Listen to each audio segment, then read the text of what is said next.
this whiplash with Mexico and Canada. Federal firings. I want the cabinet members to keep the good people.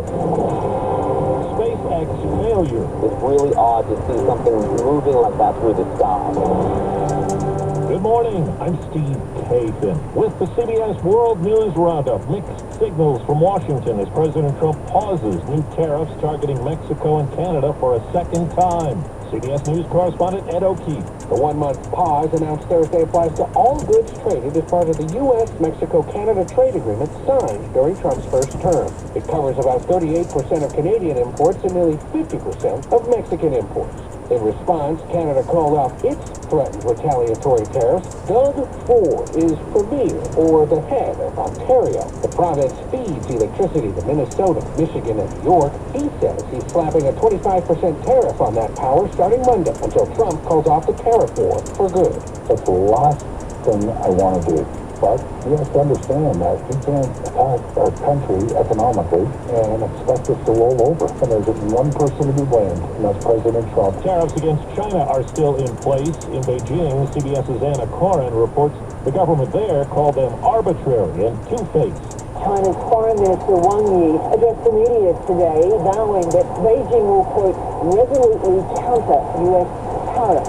The foreign minister made a point of America's lack of sincerity in its behavior towards China. CBS's Jill Schlesinger says fallout from the tariff battle could impact jobs. Economists were projecting that the labor market would slow down this year. But with the tariff situation escalating and many companies sitting on their plans to hire, there is a concern that we could start to see the labor market deteriorate. The government says this morning employers added 151,000 jobs last month. The jobless rate rose slightly to 4.1%. President Trump is now calling for a more precise approach led by cabinet secretaries, not Elon Musk, to cut the federal workforce and spending.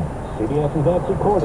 It appears that President Trump took a step yesterday to rein in Elon Musk's power. The president called a meeting with Musk and most of his cabinet where he told the agency leaders they are the ones who call the shots when it comes to job cuts, and that Musk is only there to make recommendations.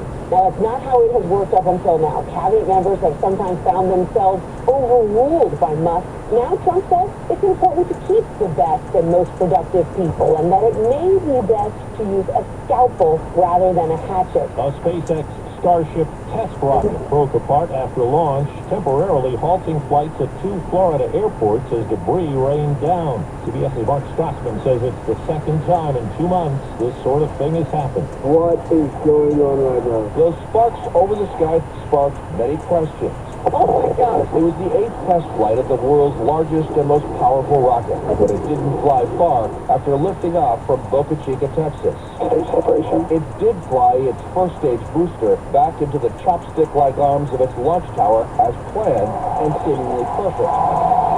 But nearly 2 minutes later, a malfunction. The rocket started to spin out of control while in space.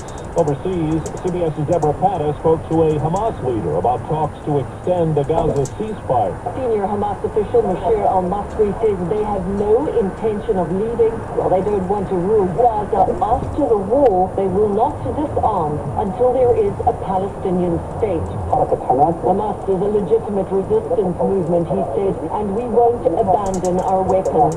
The U.S. has designated Hamas a terrorist organization. Al-Masri says the only way to free the remaining hostages is through negotiations to end the war. 4 minutes after the hour.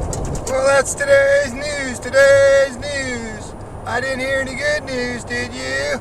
I didn't think so. I guess it's all about perspective. The glass is half full.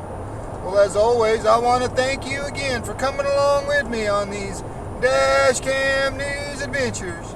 You know the drill. Peace, love, and all that hippie jazz. Bye-bye, everybody. It's 64 degrees in Benicia, California.